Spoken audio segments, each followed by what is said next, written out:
Let's move on to episode 2 here, which is optimizing outcomes through collaborative care, kind of some post-op review stuff.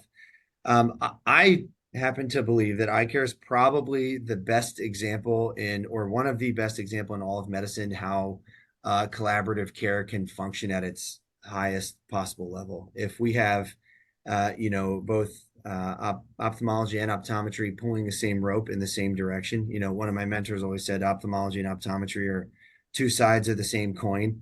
And in order for our patients to have the very best experience and best outcome, both sides of the coin have to be at the very top of our game. There's got to be really good, primary care and optometric community and good diagnostic and referral capabilities. And there's got to be really good, excellent, efficient, elegant surgery that's done when it's needed. In my opinion, I actually believe that, and I doubt that I'm alone, that optimizing outcomes actually starts way before the surgery even occurs. I think that, as we had touched on in episode 1, ensuring that our patients are showing up as tuned up as possible is the best way to get a jump start, a leg up on getting great outcomes. I think if you have a patient that shows up with a pristine ocular surface and a really good educational foundation of, I'm going to have to make a choice on my lenses. I know I'm going to have some options and a rough outline of what those options are.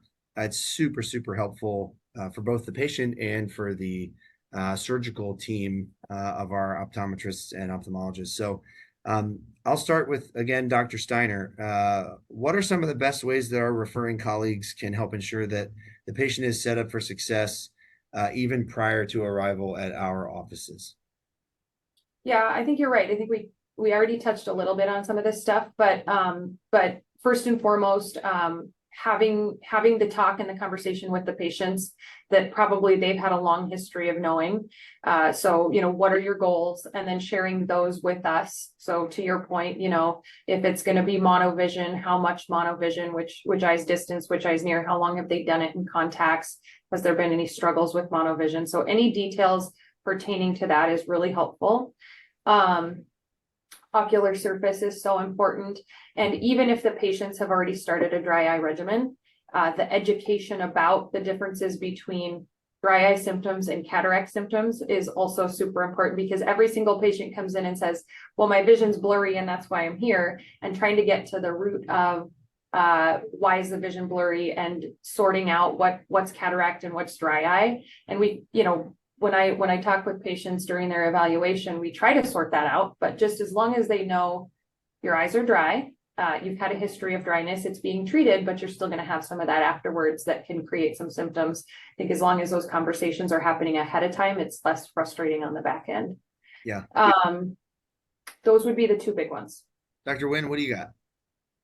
I think too, with like patients that are suspicious for glaucoma or even managing them for a while, just having that additional information ahead of time, but then also making sure that they're on a management if you think that they're going to be a good candidate for a mixed procedure. Sometimes insurance does need to see that there have been previous treatments in place ahead of time before you do that, versus having them come in thinking maybe they might be a good candidate, but not starting them on a drop sometimes can make it difficult for us too. Yeah, and I think that you're both right on the money. I think the other thing would be setting the table. I mean, it doesn't require a 45-minute conversation, but I think setting the table for expectations and limitations of certain technology and options. I mean, I know that we've all seen patients come through and they're like, well, I don't know why I need to have an astigmatism correcting lens because my neighbor had surgery and they don't need glasses, and they did the one that insurance pays for. So that's the one that I want. And it's tricky because that patient is sitting in front of you with 3 diopters of astigmatism and a lamellar macular hole. And that's the way it always works. And so I think that education on the front end can help save chair time for both referring doctors and us on the back end.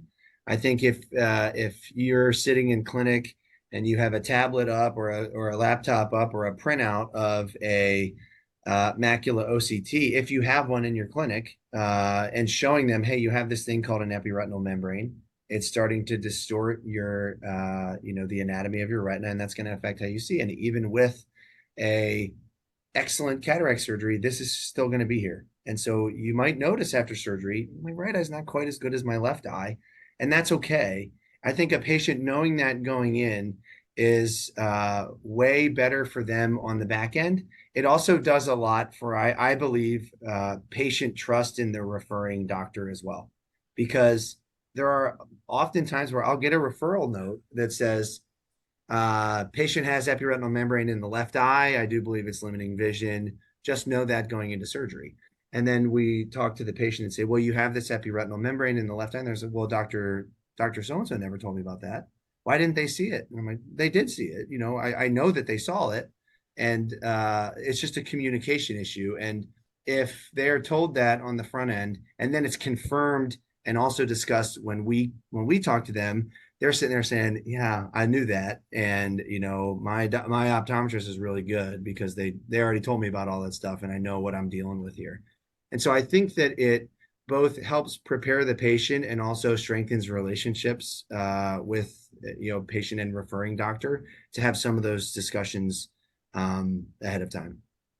And then I think that as far as the the ocular surface thing and the previous refractive surgery monovision things, I think, as you had said, tuning them up as much as you possibly can from an ocular surface standpoint only helps us. Knowing if they've tried monofocal contact lenses and tolerated it well is super helpful for us. And then knowing if they have had previous refractive surgery, letting us know what it was and how they did with that only helps us on the back end. So that's mostly before surgery stuff. What about as far as after surgery? Dr. Nguyen, what do you think are the biggest keys to the post-operative management to help kind of ensure that our patients are extracting as much benefit from these surgeries as they possibly can?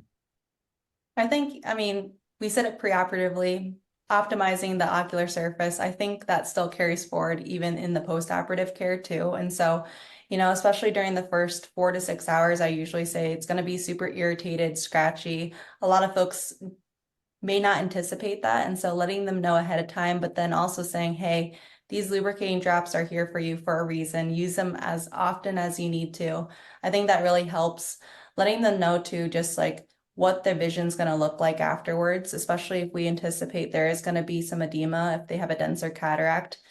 Letting them know, hey, it's going to be fuzzy for a while, but as long as we continue to use these medicated drops, that's going to really help. It'll take more time compared to, Bobby over there, but it's going to get better for you. Sure. I think those are key things, is just kind of telling them what to anticipate during the care. I think will optimize things for them. Yeah. What about you, Dr. Steiner? Yeah, I agree. I mean, I think you can't probably overeducate a patient. So, if there's probably 2 different ways to look at it. If they're standard lenses where we know they're going to need glasses after, then just a little bit of hand holding between the time they had surgery to when they need the glasses to explain, here you're not at your optimum vision yet because you don't have the updated glasses to see where things are going to be when you get them. And then, I think a little bit different path or route if it's a premium lens and we're, trying to get them out of glasses. If we're a little bit off target, then just making sure those patients are getting back to us in a timely manner. Lots of conversations in the meantime about, hey, there's maybe a little bit of residual astigmatism. We'll touch that up, but there's a bit of a wait period until we want to do that. We have to let things stabilize first. Yeah, I think you're right on the money too with having it be difficult to overeducate somebody. I think that there are patients that will kind of start to cut you off when they're like not interested anymore in hearing more details. But I think I would way rather overeducate people, and I would also way rather undersell and overdeliver. I think I would way rather promise less, thinking that we're going to deliver more, than the opposite, and having people's expectations align closer with reality. I think that's how you end up with people who are happier and do better.